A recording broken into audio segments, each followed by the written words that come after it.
E aí, doutor Rodrigo, tudo bem? E aí, presidente? Tudo bom? Gra- Graças a Deus, tudo bem. Bom, Graças a primeiro, Deus. obrigado aí por estar aceitando a gente conversar um pouquinho, né, Rodrigo, sobre essa questão de critérios aí para que a gente possa estar retomando esses pacientes, né? Eu acho que, primeiro, né, eu acho que muita gente ficou muito confuso, assustado com isso tudo, mas eu acho que antes de tudo mais, é importante a gente saber que nós somos serviços de saúde, serviços essenciais, e aí, excetuando aqueles municípios onde o gestor decretou a suspensão do alvará especificamente de clínicas de fisioterapia, não há impedimento para abertura desses locais. E mesmo assim, só para que você saiba, a gente não conversou sobre isso, mas aqui em Minas a gente tem notificado os municípios que abrangem os serviços de fisioterapia e terapia ocupacional nos seus decretos, pedindo que reveja o ato e flexibilize para que aqueles pacientes mais graves, pacientes que têm risco de agravamento com a interrupção da assistência, não fiquem desassistidos, mesmo com a resolução do teleatendimento. Tem pacientes que não conseguem preencher quesitos para o teleatendimento, precisam de um contato presencial. Por isso que a gente logo montou algumas recomendações para isso, né? Mas muita gente às vezes fala assim, mas e pilates, e dermato funcional, e confunde isso com condicionamento físico, estética, né? Enfim. E a gente viu muito isso acontecer. Então, primeiramente, boa noite, queria agradecer mais uma vez a gente estar conversando sobre isso, e eu vi que você estabeleceu alguns critérios, né, Rodrigo, e dentro de uma lógica de recomendações tanto do sistema COFIT-CREFIS, quanto do Ministério da Saúde, Organização Mundial de Saúde, Vigilância Sanitária, enfim, você está amparado para manter esses atendimentos e retomar esses pacientes com todos os cuidados, não é isso? Ó, primeiro, tem uns coraçõezinhos saindo aí, você viu isso aí? Tá saindo, tá mostrando na sua tela ou não? Tá, Esse, tô. esse, esse celular aqui é da minha sogra, porque o meu tá quebrado, lembra que eu falei pra você? Sim, Então eu sim. entrei no Instagram dela e eu não sei como que faz pra mexer nisso aqui. Vocês me desculpem primeiro, tá? E então me desculpa aí, Anderson. Eu não sei como mexer nisso aqui não. É, Mas mas, enfim. mas, mas isso eu acho que é o pessoal que vai curtindo, eu acho que aparece aí. Ah, é? Mas Eu eu não acho que sei sim. como, realmente eu não sei como é que faz para. Tudo bem, vamos lá. A questão é a seguinte, Anderson. Primeiro, deixar bem claro que no Brasil, principalmente porque a questão do Covid-19 ficou muito politizada, eu não estou aqui fazendo nenhum tipo de apologia a nenhum tipo de partido ou nenhum tipo de no sentido, seria bolsonarista, então olha, eu acho que essa Claro, quarentena é, então assim não tem nada a ver uma coisa com a outra. Estou falando como profissional da saúde e a primeira coisa que nós temos que fazer é seguir a quarentena, ter o isolamento social e ter todas as noções de higiene como cidadão, nem como fisioterapeuta, certo? sim. Então, nós entramos em lockdown na nossa clínica a partir do dia 20 de março. Então, nós completamos aí 17, 18 dias de fechamento completo. A partir desse momento, nós começamos nossa telereabilitação dos pacientes e as orientações e também as reuniões que nós temos semanais de modo virtual, utilizando o Zoom, né, com a equipe. As telereabilitações, eu pessoalmente tenho feito de 4 a 6 por dia, ah, nesses dias que a gente ficou completamente fechado. A única coisa que não fechou na clínica foram os ortopedistas que estavam atendendo urgências mesmo, né? Principalmente tentando tirar pacientes de pronto-socorro e assim por diante. Então, Claro, é importante entender que o nosso sistema ele é um sistema já que é híbrido do ponto de vista digital. Como assim, Anderson, híbrido? Quando o paciente chega em consulta para nós, a gente faz a consulta presencial, que é 100% privada, é consulta de 1 hora. A partir desse momento, o paciente, não importando a patologia ortopédica, ele entra numa reabilitação que a gente chama de híbrida, que é uma reabilitação entre 50% a 80%, que é a distância, onde a gente usa, por exemplo, o aplicativo de WhatsApp, que nós gravamos e filmamos os exercícios para o paciente do meu WhatsApp, dentro do meu WhatsApp, eu aperto a câmera e a gente ensina o protocolo de exercícios, o que ele pode fazer em casa. Então esse paciente ele é submetido a uma fisioterapia diária, domingo a domingo, de exercícios que a gente passa para esse paciente. Esse paciente daí marca sessões presenciais comigo uma vez por semana. Alguns pacientes 2 vezes por semana, dependendo do caso, da minha indicação. Isso ajudou muito a gente em termos de business, principalmente pela questão do mundo atual, de que hoje eu posso atender um paciente de Manaus, hoje eu posso atender um paciente de Brasília, hoje eu posso atender um paciente a 100 quilômetros de distância, onde ele vem às vezes uma vez por mês, dependendo da patologia. Uma vez a cada 3 semanas, uma vez a cada Eu, 15 dias. eu acho Eu que até monto. corrobora muito com a parte de evidência mesmo, né? O que muda é o comportamento do paciente. E com isso você consegue monitorar, faz os encontros presenciais para você poder avaliar fisicamente e consegue monitorar essa evolução e ele está realizando ou não essa mudança de comportamento, os exercícios que for Isso. prescrito à distância, né? Exatamente. Então, tem nossa primeira consulta, daí tem a prescrição do tratamento, a gente explica para o paciente isso, e muitos pacientes, inclusive, ele vem pedir minha opinião de outros estados, como é que eu faria para poder ajudar esse paciente. Então, o paciente ele faz os exercícios no condomínio dele, ou na academia, ou ele faz na casa dele. Tem pacientes que são executivos que fazem no hotel, onde que eles viajam toda semana, mas eles têm lá o protocolo em vídeos de 15 a 20 segundos de cada exercício, a minha voz falando com ele, a execução, ele fazendo. Então a gente, por exemplo, no meu celular só, nossos 14 sócios fazem isso, né? No meu celular só, tem 36 mil vídeos de pacientes, pra você ter uma ideia. Então, assim, isso já era normalmente comum para nós. O que não era comum, ah, era especificamente a questão da consulta pela telereabilitação nessa parte inicial. Porque a gente sempre fez telemonitoramento, ou seja, a consulta é presencial, agora o feedback que o paciente me dá é pelo WhatsApp dele, os vídeos que ele tem, se ele tiver alguma dúvida, ele manda pelo WhatsApp, e ele volta nas sessões seguintes para eu poder corrigir, para eu poder utilizar a terapia manual que ele não sabe, para eu poder usar qualquer tipo de outro procedimento que ele não consegue fazer sozinho. Agora, da telereabilitação, por exemplo, eu estou atendendo um paciente nos Estados Unidos, né? Toda a telereabilitação da nossa equipe está sendo feita de forma gratuita para os nossos pacientes. A gente não entrou na condição e a gente não se sentiu confortável em cobrar dos pacientes, principalmente porque é uma coisa nova e o nosso perfil de missão e visão de empresa é no sentido que a gente gosta de ter uma conexão bem forte com o paciente, então a gente quer transformar isso, na verdade, numa troca e não para o paciente ter algum tipo de ideia, no meu sentido, que a gente ficou com receio, no sentido, olha, vocês apenas não estão querendo deixar de ter o faturamento que com certeza caiu de vocês. Então, como é uma coisa muito nova para o paciente, a gente ofereceu isso gratuitamente. Sim, Essa eu é a acho que nossa posição a priori, entendeu? só fazer um parêntese aí, Rodrigo, eu acho que isso é bem interessante, essa colocação sua, porque não é crime cobrar, mas também não é uma infração ética deixar de cobrar nesse momento. A resolução 516 do Conselho Federal previu isso para garantir uma relação terapeuta-paciente, né? Uma continuidade, pelo menos, de um contato ali do terapeuta com o seu paciente para fidelizar, para mostrar uma atenção, para não provocar uma desassistência abrupta com as recomendações que vieram oriundas do Ministério da Saúde para o isolamento social, para o distanciamento social, enfim, né? Então, isso foi realmente permissível e eu acho interessante. Eu acho que, assim, hoje a ANS, ela obriga que todos os procedimentos que estão contratualizados com as clínicas prestadoras de serviço, né, na sua operadora, sejam mantidos, inclusive faturados pela telereabilitação. Alguns pacientes aceitarem e as clínicas estão cobrando, mas o fato de se conseguir suportar um pouco também, para só demonstrar essa atenção com o paciente, né? Isso é possível. A Carla Pim, por exemplo, perguntou aí no caso de atendimento a convênios. A gente tem um ofício no site do CREFIT, uma notícia, posso disponibilizar de novo. Tem um ofício da ANS dizendo que não há que se falar em quebra contratual, aditivo contratual, todos os procedimentos do rol de procedimentos e eventos que tiverem contratualizados e já tiver feito a consulta presencial naquela guia de serviço de apoio diagnóstico terapêutico, elas devem continuar pelo telemonitoramento, faturados normalmente pela operadora.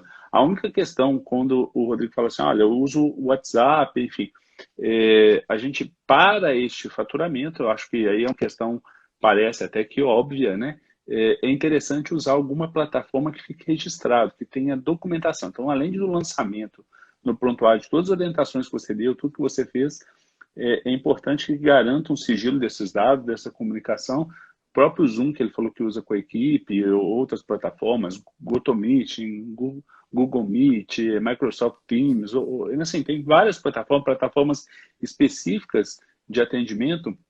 Você garante sigilo e preservação desses dados, mas e consegue dar uma orientação específica para o paciente. Wander, só para esclarecer, o que eu estava falando é que antes do lockdown e antes da crise, o nosso Você já sistema fazia operante, isso, e quando eu falo que eu uso o WhatsApp, o paciente ele estava comigo presencialmente, eu Sim. filmei no celular, meu celular, passando no WhatsApp para o paciente por vídeo os exercícios que ele tem que fazer para fazer a distância. Quando ele faz, praticamente. pronto, mas antes, o que acontecia? Eu gastava um monte de papel com exercícios que eram impressos por foto, que não era do paciente, e quando o paciente retornava, muitas vezes, eu pedia para ele executar o exercício, ele estava fazendo errado. O WhatsApp resolveu esse problema, porque uma vez que eu filmo o paciente fazendo ele mesmo, e ele ouvindo a minha voz, resolveu esse problema da execução do exercício. Mas lembra que ele está fazendo na casa dele, então daí ele abre o WhatsApp dele, clica no vídeo, e ele vai fazer novamente o exercício, lembrando que eu passei, do que ter uma folha com foto. Então a gente aumentou em 200% a qualidade da aderência do paciente e da qualidade do exercício. Agora lembra, daí ele volta comigo uma vez por semana, e aí toda vez que ele volta comigo uma vez ou duas vezes por semana, eu tenho o prontuário, que eu uso o Locus Prime, ele tem a evolução clínica, ele tem a evolução clínica tudo registrado. Agora, especificamente, que a gente está fazendo, nossa equipe, a gente está fazendo por Zoom. Quando a gente faz por Zoom, como cada um está fazendo na sua casa, e a gente não tem o Locus Prime, que é nosso software, por exemplo, eles estão escrevendo no Word, por exemplo, e quando eles voltaram para a clínica dia 6, eles estão colocando no prontuário. É isso que está sendo feito, sabe, Anderson? Porque o Zoom não permite, não é uma plataforma... Tem um estudo científico só de telereabilitação, publicado no PubMed agora recentemente, de dor nas costas, utilizando como ferramenta no estudo o Zoom, tá? Utilizando como ferramenta o Zoom. Então, assim, a única coisa é que o Zoom tem um prontuário eletrônico, né, Anderson? Então a gente faz no Zoom em casa, quando vai na clínica, transcreve, eles escrevem no computador, no Word, o que foi feito com o paciente, e aí passa a evolução clínica no nosso software que a gente tem dentro da clínica. Ponto. É só isso que está fazendo no tempo posterior. Agora é importante entender, então, isso. Quando entrou daí especificamente o lockdown, o que aconteceu?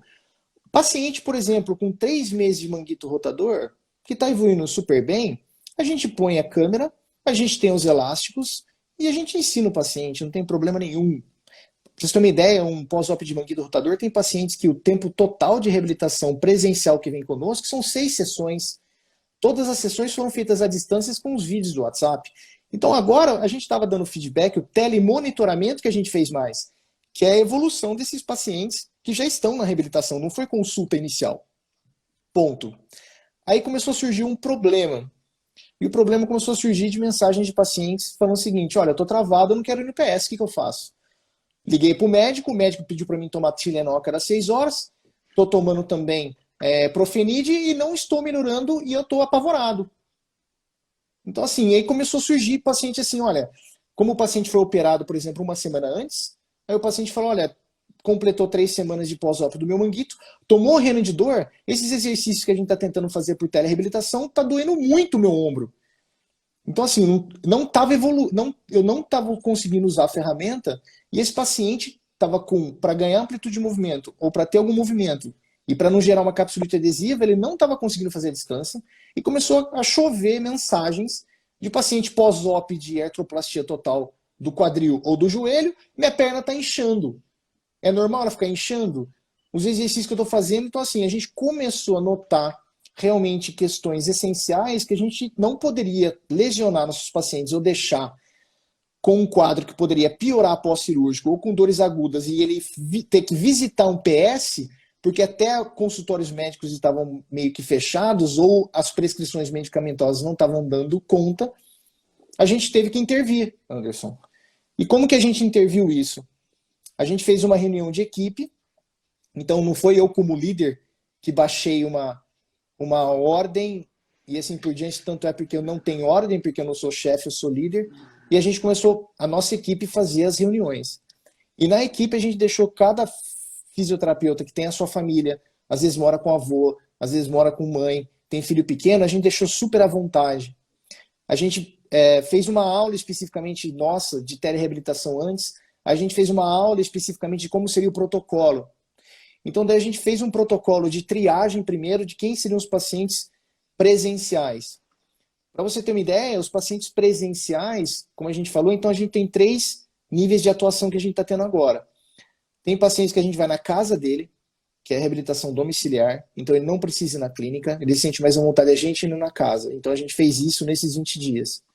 O paciente que tem a telereabilitação ou telemonitoramento, e agora que a gente começou, no dia 6, segunda-feira, que é onde no estado de São Paulo terminava, inclusive a quarentena para qualquer comércio, eles estenderam agora, que a gente começou novamente o atendimento presencial. A gente faz uma média por dia de 100 a 120 atendimentos. Quem são os pacientes que estão vindo? 20 pacientes que se encaixam nessa triagem, que não são freados pelo filtro que a gente colocou e que necessitam de fato de reabilitação. Então, qual é a primeira lista que a gente fez? Então, a lista Rodrigo, que a gente... Pode falar. Só antes de você entrar, só explicar para o pessoal que eu desliguei os comentários, depois eu volto, só para a gente poder conversar e depois te volta. Quem perguntou se o plano de saúde pagar parcial não pode, depois eu disponibilizo para vocês, pode me mandar ou por direct ou procurar no site do Crefito, só entrar no Crefito 4 e lá nas notícias tem lá a questão dos planos de saúde serem obrigados a cobrir o rol de procedimentos que foi contratualizado, tá? O Dr. Marcelo Renato Massaúde coloca que é difícil o lançamento dessas orientações no prontuário, né? Mas que ele faz e ele orienta também por vídeos e lança isso, né? Então, assim, eu acho que só para que isso fique claro.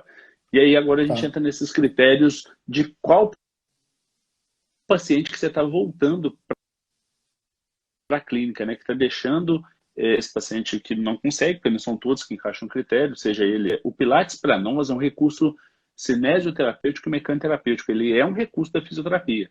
Então, para nós, é uma clínica de fisioterapia. A gente, né? Então, não faz diferença qual é a abordagem que você está usando, o método, a técnica, enfim. E aí o Rodrigo, ele colocou ontem quais são os critérios. E aí, Rodrigo, até antes de você entrar, é lógico que cada um vai conhecer a sua realidade, e eu acho que isso é que o profissional de saúde, o fisioterapeuta, ele não pode achar que a mesma regra para São Paulo, Rio, Minas, até dentro de São Paulo ou dentro de Minas, a gente tem realidades muito diferentes dessa epidemia, né? Saiu agora, nessa segunda-feira, dia 6, no boletim especial do Comitê Especial do Ministério da Saúde, novas recomendações já para iniciarem no dia 13, então depois do domingo de Páscoa, na próxima segunda-feira, já tem uma flexibilização desse distanciamento social para aqueles municípios onde não tem 50% dos leitos ocupados e que tem EPIs para os profissionais, que tem ventiladores mecânicos, que tem leitos de UTI, poderem estar flexibilizando, mais serviços estarem trabalhando com os critérios estabelecidos. Então, realmente agora, essa possibilidade de flexibilização ela vai acontecer de acordo com cada município, porque foi quase um lockdown, né? A gente teve essa queda aí de fechamento geral no Brasil, quando constatou-se que a transmissão já estava comunitária no país, né? A transmissão já não era mais internacional, não era local e era comunitária, então foi feito quase que um lockdown geral. E agora começa a ter alguns isolamentos verticais, né, e não só o horizontal, de acordo com a necessidade. E concordo plenamente com você que não é uma questão política, né? E, inclusive, pelo contrário, a gente tem que estar cobrando os gestores que, ao tempo desse isolamento, eles estejam preparando a estrutura para receber paciente em leitos hospitalares, hospitais de campanha, né? Enfim. Mas aí você estabeleceu os critérios para esse paciente retornar, né? E aí eu vou deixar você falar porque eu te interrompi, desculpe. Imagina. Então, assim, o primeiro critério é indicação clínica. Quem que é o paciente que precisa ir lá na clínica? Então, a gente já conversou. O paciente que ele não está evoluindo, está com dor, pós-operatório, que necessita de uma reabilitação que não se enquadra na telereabilitação monitoramento, ou por questões cognitivas, ou porque o paciente está com intensa dor e não consegue fazer exercício sozinho. E também coluna. Coluna é o mais comum que a gente pega, e isso é já no nosso dia a dia. Tem muitos pacientes que saem do PS, que não melhoraram, vão lá com a gente. Médicos do PS mandam para a gente em Campinas, é super comum isso. Então, a gente está no centro de referência agora, a gente acabou de abrir mais uma unidade dentro de um hospital, do Hospital Care, que é o Veracruz, em Campinas, onde só atende neuro e coluna. Então, assim, a gente já tem uma experiência grande com isso, e que é os pacientes que mais pedem atendimento para não ir no PS. Então, a primeira coisa é se o critério clínico, se ele não entra nesse critério clínico, ele vai fazer, ele fica estacionado no seu protocolo de exercício fazendo em casa, ele só vai evoluir no programa dele quando a gente abrir de novo. E, por exemplo, quero dar uma soltadinha, por exemplo, terapia manual, ponto gatilho, não vai vir, não vai vir. A questão especificamente são critérios clínicos, onde a telereabilitação não está sendo enquadrada e o paciente ele precisa do posicionamento perto do fisioterapeuta para poder evoluir clinicamente ou evitar complicações. Ponto, é isso. Ou evitar que ele tenha que ir no PS para ser medicado porque clinicamente ele está ruim. Então a primeira coisa é essa. Mas mesmo se ele se entrar nesse critério que era para vir na clínica, ele tem que passar nos critérios de elegibilidade, que seriam, primeiro, qualquer sintoma de gripe, tosse, coriza, sinusite, dor de garganta, mal-estar, que todos já sabem isso. Ausência de cheiro, né? Faltar sentir sintoma de cheiro, alguma coisa assim no sentido. Paciente que voltou do exterior em menos de 21 dias. Paciente que teve contato com alguém Covid positivo em menos de 21 dias. Paciente que foi Covid positivo, mas está assintomático ou já se recuperou em menos de 15 dias. Paciente que, qualquer paciente abaixo de 60 anos que está passando por radioterapia ou quimioterapia. Pacientes acima de 60 anos que tem qualquer tipo de comorbidade classificado como ASA2, que é qualquer doença controlada como diabetes tipo 2, hipertensão arterial, lúpus, artrite reumatoide, que gere alteração no sistema autoimune, né, desse sistema imune depressivo. O paciente acima de 75 anos, mesmo sem comorbidade. Então, ele teria que passar em todos esses critérios primeiro. Então, esses critérios são mandados para o paciente por WhatsApp, quando ele quer o agendamento, e ele lê.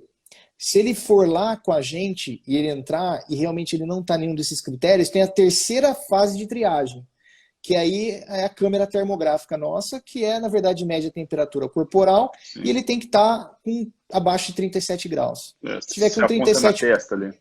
Quem não tiver, pode usar um termômetro digital, vai na farmácia e compra de criança. Sim. E aí a gente faz isso.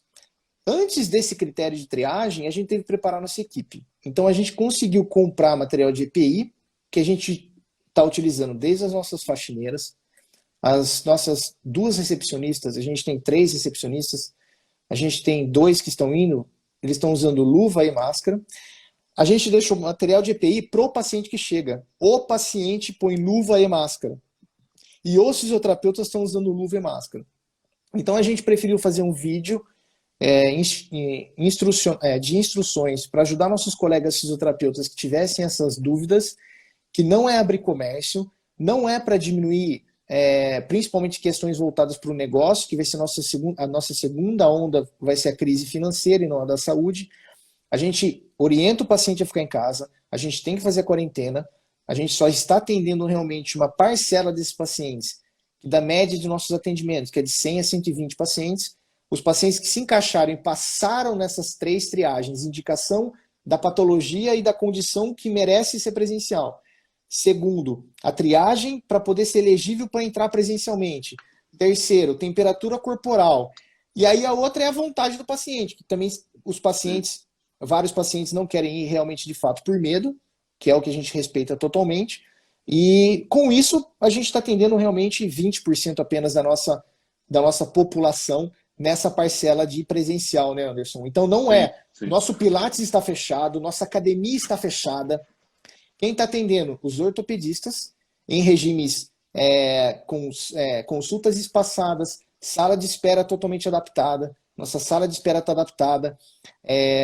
Todo o material de álcool essa gel. Adaptação que você fala, só para que a gente deixe claro aqui, assim, o distanciamento das cadeiras de 2 metros, recepcionista com luvas e máscara, álcool gel disponível para o paciente,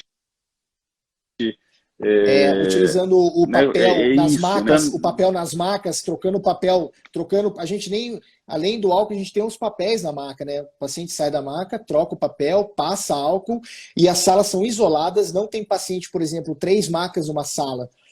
A gente tem uma sala que tem 3 macas, nessa sala só fica um paciente e todas as outras salas são isoladas com janelas abertas. A parte da Você hidro, falou, a gente entra. você falou do Pilates, só antes de entrar na Hidro, né? Você falou do Pilates que, por uma decisão no seu serviço, vocês fecharam. Se algum serviço de Pilates tiver o interesse de manter, porque o paciente enquadra no critério que vai ter resolutividade com Pilates e que não pode ter uma orientação por um Pilates solo, por um Pilates que ele vai fazer pelo telemonitoramento, não se pega no suor, mas é importante fazer uma asepsia do piso dos aparelhos durante, né? E esse paciente ser atendido de forma individual, né? Da Assim, mesma. pode ter outros critérios também, Anderson, de cada clínica. O nosso critério foi um critério rígido para respeitar o isolamento social e para respeitar a quarentena, que é o paciente agudo ortopédico. E geralmente o paciente agudo ortopédico não consegue fazer pilates. Foi por isso que a gente Sim, ainda está nesse contexto, né, Anderson? sim, sim.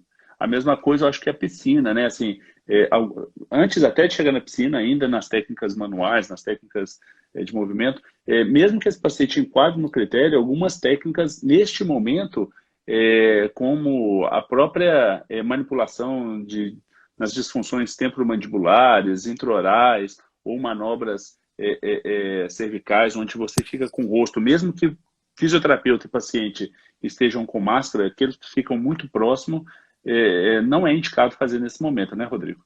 Principalmente se você faz uma manipulação torácica e vamos supor que o paciente tosse enquanto você faz a manipulação e assim por diante, é muito perto, mesmo os dois estando com máscara, eu acho que fica realmente as manipulações, as terapias mais cervicais, onde o paciente fica em decúbito dorsal, e também mobilizações de ombro, onde a gente tem que chegar perto do paciente, né, nós, nesse momento, nós retiramos do protocolo, Anderson. Eu As concordo. terapias manuais são da cintura para baixo, ou o paciente em decúbito ventral, onde você não tem contato com o paciente. Então a gente pensou em todos esses detalhes. Na hidro a gente entra junto com o paciente, eu entro junto na água normalmente. Dessa vez as janelas estão abertas, o paciente entra sozinho na água e o fisioterapeuta fica por fora. Os E pacientes que, o é, cloro elimina ali, então na hora que trocar o paciente não tem problema. O sim, e problema é principalmente, só. vamos supor, um paciente que chega com uma radiculopatia lombar. E esse paciente a gente faz avaliação de subgrupos, que tem dentro dos subgrupos, tem uma das partes que é o do MDT, por exemplo. Se esse paciente conseguiu centralizar, esse paciente vai ser filmado os exercícios e ele vai fazer tudo em casa. Não vai ser encorajado para ele ficar indo todo dia lá, não vai ser encorajado para ele especificamente a gente fazer excesso de prescrição de tratamento nessa fase, para poder, principalmente, a gente tentar passar uma dificuldade financeira que certamente nós vamos passar. A questão realmente é nosso papel da nossa equipe, Physioscience, Instituto Wilson Mello e a Clínica Singular que nós trabalhamos, o Instituto da Coluna, e também no Hospital Veracruz. Tanto é que dia 12 agora, todas as clínicas em Campinas Parte Médica estão voltando, né? Mas a gente sabe, por exemplo, em Campinas tem atualmente, até ontem, 4 casos de mortes e 68 casos confirmados. Então a gente sabe que a gente não começou a subir a montanha ainda. É muito comum que a explosão de casos em Campinas vão acontecer no final de abril ou meio de maio. Sim, Então pode ser que, inclusive, com esse tipo de critério rígido, mesmo assim eu tenho que fazer lockdown de novo, Anderson. sim, sim, sim. Então a gente a cada Minas está semana, nessa a situação. cada Minas está semana eu vou avaliando a situação, Anderson. Eu acho que esse vai ser eu acho que a palavra-chave desse momento é bom senso, né? Porque assim, você falou várias vezes que isso não vai suprir o impacto financeiro que vocês vão viver, né? Eu acho que assim, a crise financeira ela é mundial, ela já impactou, vai impactar a gente ainda mais, né? A gente está ainda respirando o início de março, então agora, abril, é que realmente vai vir um impacto grande. E esse objetivo não é financeiro, é realmente não gerar desassistência. Igual a gente estava conversando, aquele paciente seu que mandou mensagem que estava travado, que não poderia ir no hospital. Enfim, esse paciente merece ali o atendimento presencial merece em tese, esse risco, né? Essa exposição, Na mesmo verdade, que com isso todos esses critérios.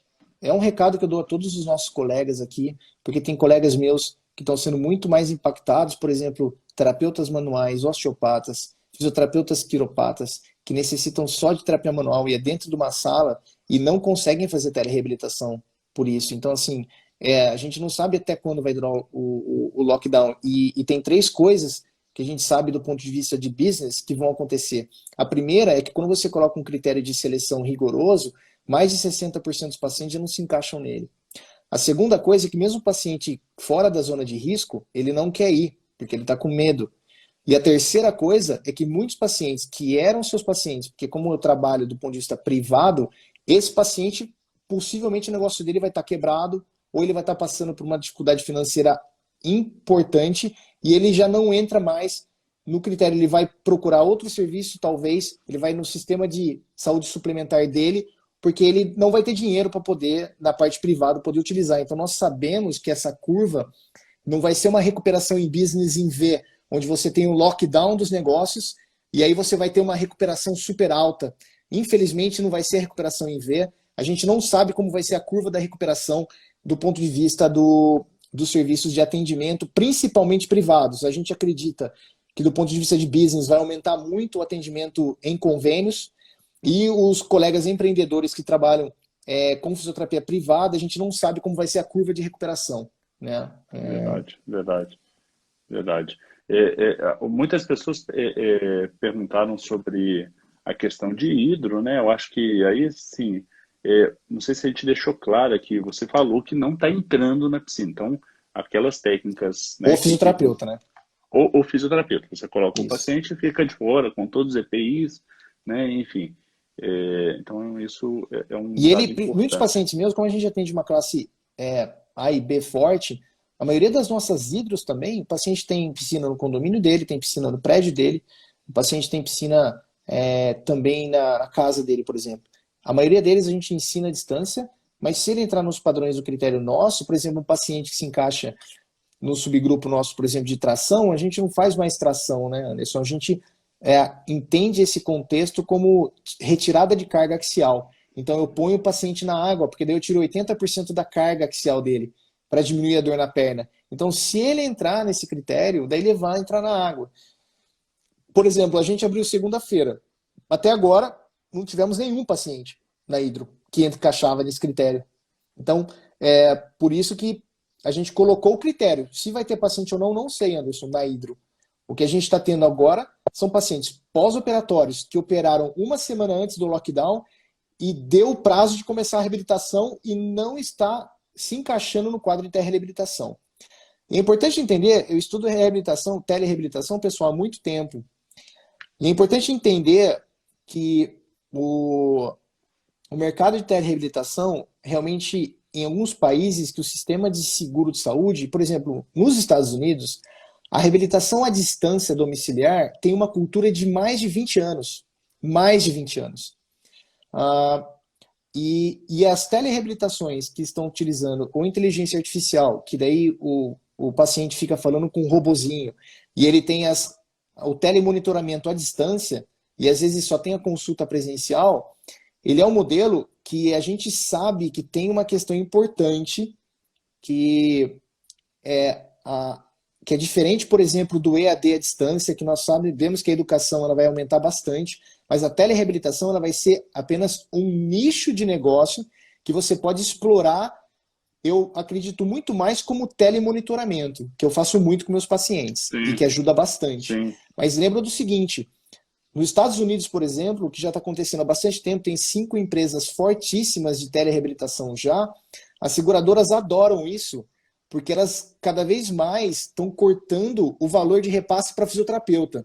Então elas estão cada vez mais trabalhando com custo-efetividade e tem que tomar cuidado, porque cada vez mais utilizam também de critérios que daí o valor pago pelo fisioterapeuta é cada vez menor, porque seguradoras são diferentes de convênios. Seguradoras são investidores que trabalham em IPOs, que necessitam ter bastante lucro.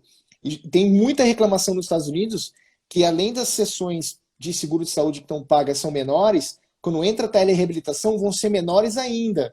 Então tem que tomar cuidado no Brasil também com essas questões, quando você falar com o Seguro-Saúde e a ANS vai começar a pagar a telereabilitação, e aí a primeira tentativa, eles vão tentar substituir ao máximo a fisioterapia presencial, e também depois vão começar a negociar preços cada vez mais baratos. Então, é lógico Sim, que o conflito... que já são baixos, né? Por isso que essa resolução hoje no Brasil do Conselho Federal, ela é precária, ela é provisória enquanto durar a pandemia e poder, inclusive, mexer ao longo do tempo. Não que esse modelo possa vingar ou não, pode ser que venha uma norma depois, pode ser que não. Então, realmente é uma possibilidade de não provocar desassistência.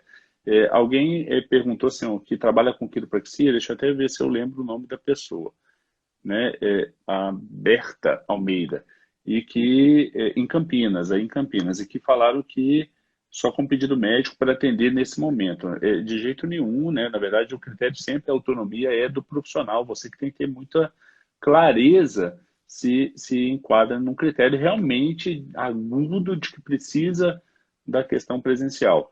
A doutora Jaqueline, né, de Mulher, ela pergunta sobre a questão de luvas, né? Então, assim, o fisioterapeuta troca máscara e luvas de um paciente para o outro sempre, né? Assim, ali né, principalmente luvas que vai tocar no paciente, independente, assim, não toca, não usa, não tem suor. Por que usa luvas? Porque às vezes tem fômite, tem gotícula, tem o vapor da fala do paciente, mesmo assintomático, às vezes o vapor dele tem ali alguma gotícula.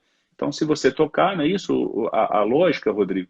Por isso você usa luvas de um paciente, na hora que ele sai, troca outro. Já a secretária, ela pode fazer o uso ali de máscara e luvas por 4, 5 horas antes de trocar. Eu estou Eu vou ser errado? bem sincero com você, Anderson, pelo material que a gente comprou bastante. A máscara a gente está trocando a cada 2 horas e a luva a cada paciente. Então, a Sim. máscara eu troco a cada 2 horas e a luva em cada paciente. É isso que a gente está fazendo, que é a recomendação da duração da máscara. Peraí. Alguém perguntou, aí alguém falou assim daqui de Minas, da questão do convênio, mesmo com as normas da INSS, não está aceitando. É só encaminhar para o Crefito, né? Denúncia sem acento, denuncia@crefito4.gov.br, que a gente mesmo notifica a operadora pedindo para que isso seja solucionado de forma imediata, né? É. Vamos lá. Mas vai lá, Rodrigo, te Outra coisa, cortei. o paciente também, quando a gente pede para o paciente, a maioria dos pacientes já vem com máscara, né? Mas mesmo a gente pedindo, tem paciente vindo sem máscara. Então, a gente tá com todas as Fornece máscaras ali. lá, ele chegou, fornece na hora. Ele já coloca e ele só entra com máscara, né? Tem muita clínica que providenciou esse equipamento de proteção individual, vendo o que estava acontecendo no mundo e que isso estava chegando no Brasil, né? Então, antes dessa falta, eu percebi que assim, algumas clínicas providenciaram esse estoque, né? Outras não, mas a gente vê que está nesse déficit de material, de equipamento de proteção individual, mas o próprio Ministério da Saúde já está fazendo um investimento altíssimo para os hospitais e várias fábricas estão sendo envolvidas nessa questão agora na É. produção de EPI, né? E a questão da luva, Alexandre, eu concordo assim, luva ou sem luva, eu concordo que do ponto de vista da EPSIA, fazendo o protocolo de lavagem de mãos é adequado. O que a gente quis fazer é dobrar essa questão de asepsia, ou seja, eu uso a luva, eu jogo fora, eu faço o protocolo de lavagem de 20 a 40 segundos e ponho uma nova luva. Então, na verdade, eu estou dobrando a higienização das minhas mãos, ponto, entendeu? É só isso que eu estou falando. No sentido da. Se não quiser usar luva, eu acho que também não tem problema. A questão é Não. fazer a cada troca de pacientes a asepsia. O que eu gosto bastante da luva é porque me dá uma sensação sinestésica de eu não pôr minha mão no meu rosto. Então, quando eu não tô com a luva, como eu tenho o hábito de pôr a minha mão no meu rosto, então eu tive que aprender bastante. A luva, como ela tá apertada na minha mão, eu lembro que eu tenho que fazer isso, né? Sim. Então, É, isso me ajuda é mais pedagógico, né? sinestesicamente. Agora, perguntaram sobre a máscara, né? Foi até aí a Denise, né? Ela pergunta assim, mas no paciente vocês também pedem para usar máscara? A gente recomendou, inclusive assim, nas cartilhas do CREFIT 4, assim que soltou, tanto para o domiciliar, perguntaram sobre domiciliar, pessoal, entra no site do CREFIT 4 e vai lá em Covid-19, clica e vai lá embaixo, tem as cartilhas nossas. Tem passo a passo, na hora que você entra na casa do paciente, A hora que sai, tem todos os critérios, eles vão ser renovados semana que vem de acordo com as novas orientações do Ministério da Saúde, mas assim, tem tudo lá. A máscara é importantíssima para você se proteger, né? Já tem alguns estudos hoje muito incipientes, mas tem dizendo que ajuda a proteger você e não só o outro, né? Quando você usa máscara, mas o paciente também, porque ou ele está tossindo e aí tem gotícula ou o vapor da fala. E como a gente, às vezes, na hora do procedimento chega muito perto, é imprescindível que ele esteja de máscara nesta situação de transmissão comunitária atualmente. Concorda, Rodrigo? Concordo plenamente. Né? Então, basicamente, vamos lá. Descarte dos EPIs. Você está trabalhando com descarte. Aí, eu acho que aí isso está no PGRS, né? Aquele programa de gestão de riscos de saúde que você faz junto à vigilância. E aí, esses Na verdade, eu EPIs... tenho que me adequar, como é clínica nossa, já teve a avaliação da vigilância sanitária, e como nossa clínica é uma clínica médica, a gente tem que ter aqueles 3 lixos, né, Anderson? Aí eu tô rindo aqui, é do Marcelo uma saúde, que é porque tem rinite e que está aprendendo a não levar a mão no rosto. Cara, aqui durante essa live eu já cocei meu rosto várias vezes. Eu também tenho essa mania e eu não tenho rinite, viu, Marcelo? Então, assim, doutor Marcelo é conselheiro federal lá do COFITO, amigo, formou comigo e tá aí. Mas, enfim, isso eu acho que é o grande problema. Eu acho que a questão da máscara e luvas, tudo que você pode usar para lembrar que não pode levar a mão no rosto nesse momento, para a gente ir adotando uma nova cultura é importantíssimo. Sim, mas eu Agora, acho que o lixo, você falou, o recolhimento, você faz o lixo, esse lixo seu hoje, você está se considerando ele potencialmente contaminado? Eu acho que é nesse sentido que o pessoal perguntou. A coleta dele é como lixo hospitalar ou lixo comum?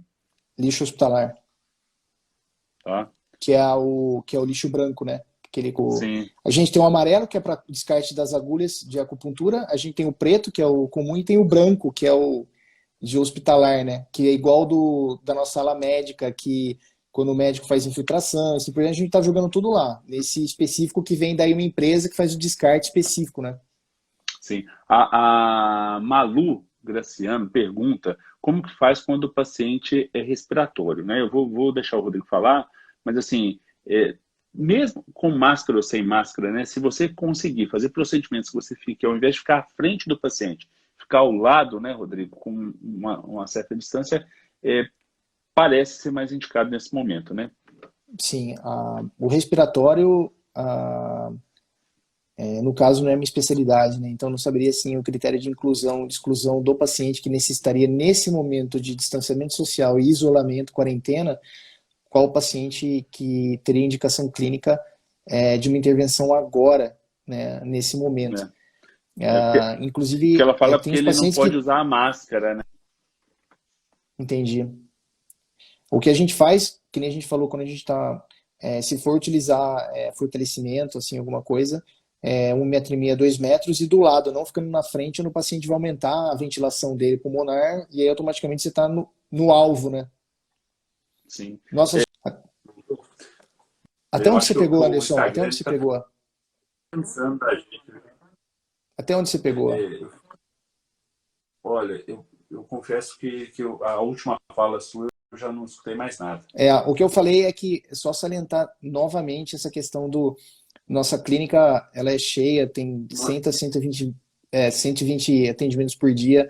A ortopedia tem 10, 12 médicos atendendo. A gente tem o centro de wellness junto, que são 200, 300 alunos. Então é importante entender que... Tá ouvindo, Anderson? Tô te ouvindo.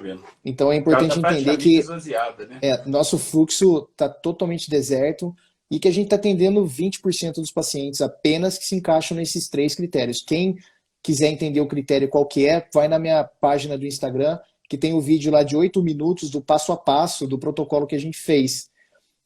Caso você queira fazer na sua clínica que trabalha com ortopedia, musculoesquelética, desportiva, em relação a isso, né? E a gente torce que a gente possa diminuir, ou seja, os casos realmente diminuam, que a gente consiga manter essa curva achatada o máximo possível, que a gente não entre num colapso no sistema de saúde, para que nós podemos voltar ao nosso business da forma mais adequada, principalmente porque a gente tem um grande número de empreendedores hoje na nossa profissão, e que nós sabemos a dificuldade de todo mundo, que já entramos no mês de abril, né? As contas começam a cair, as negociações têm que ser feitas, e, enfim, essa é uma outra etapa que realmente a gente tem que, que, que se unir como profissão para a gente poder passar dessa fase o mais rápido possível, né? Sim.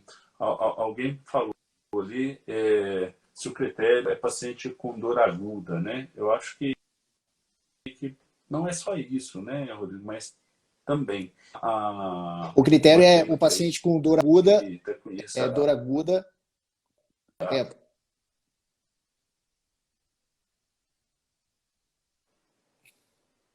tá me Pode ouvindo? falar.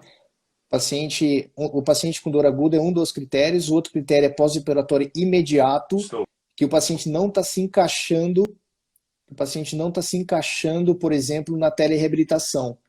Então, ou por alterações cognitivas, que ele não está conseguindo reproduzir os exercícios, ou que ele está tendo alterações relacionadas à amplitude de movimento alterada, muito inchaço, falta de controle motor adequado, e você percebe que pode impactar definitivamente a evolução funcional desse paciente, você tem que intervir de alguma forma. E essa forma que a gente colocou é presencial. E basicamente são pós-operatórios com dificuldade de fazer a telereabilitação e pacientes com dor aguda, né? E outra coisa, trauma também. Um paciente com um torso tornozelo agudo. Hoje atendi um paciente com ruptura do LCA há 3 dias, super inchado. Então, ele aprendeu tudo que tem que fazer em casa hoje. A gente passou as medidas que tem que trabalhar com ele para diminuir esse inchaço. Então, assim, são esses casos que a gente está atendendo, que fica em torno de 18, 20 pacientes por dia. E a gente vai respeitar toda a orientação da ciência de isolamento social e quarentena, né?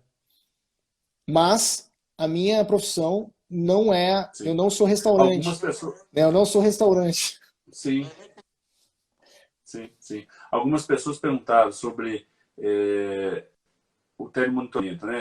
Quem define se é o fisioterapeuta, se é médico, se é o paciente. Bem, a autonomia é sempre do profissional. Agora, o paciente tem que aderir, né? Se ele não aceitou, não aceitou, né? Eu acho que esse Lógico, lógico. é o grande tripé No nosso que ele caso, tem que estar aceitando. no nosso caso, pela ampla divulgação na mídia de telemedicina, eles estão confundindo telemedicina, mas eles pedem monitoramento já à distância por vídeo. Então, eles mesmos pedem para nós: olha, dá para você fazer uma videoconferência com a gente para me ensinar, ou para ver como é que eu tô, minha amplitude de movimento, dá para você ver como é que tá, e quero fazer uma consulta com você, dá para você me atender por vídeo. Então, para nós, está chegando a solicitação direta do paciente, Anderson.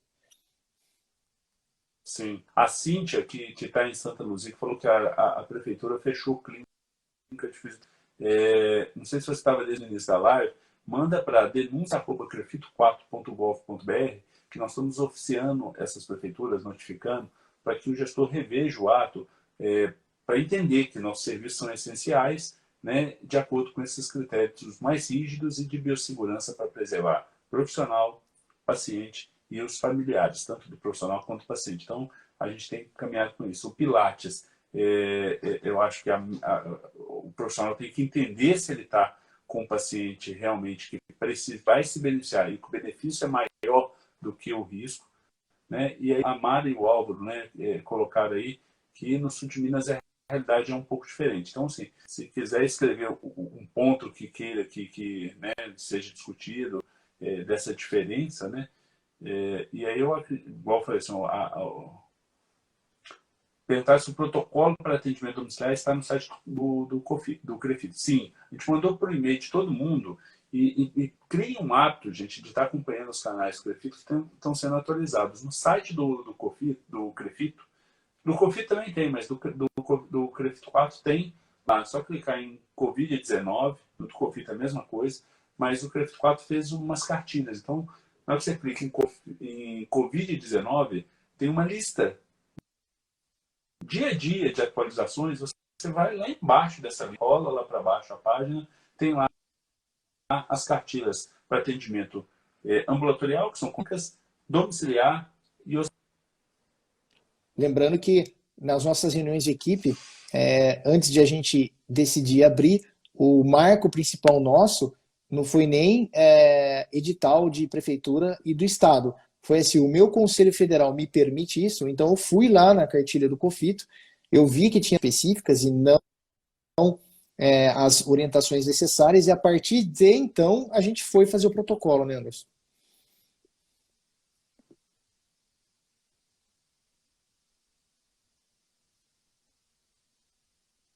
Série da Saúde, da OMS, o que tem atendimento são os pacientes eletivos, aqueles pacientes do teleatendimento, ou podem ser remanejados para depois desse pico de disseminação. Né? Tudo que está sendo feito não é para evitar a contaminação, mas é para evitar que todo mundo contamine ao mesmo tempo. E aí gera o colapso. Então, na verdade, as suspensões dos atendimentos eletivos são exatamente para a gente achatar a curva de disseminação, para diluir a contaminação ao longo do tempo. Então, são recomendações de suspensão de atendimentos que possam esperar, onde o prejuízo vai ser menor. Bom, acho que basicamente, Rodrigo, até por causa do tempo que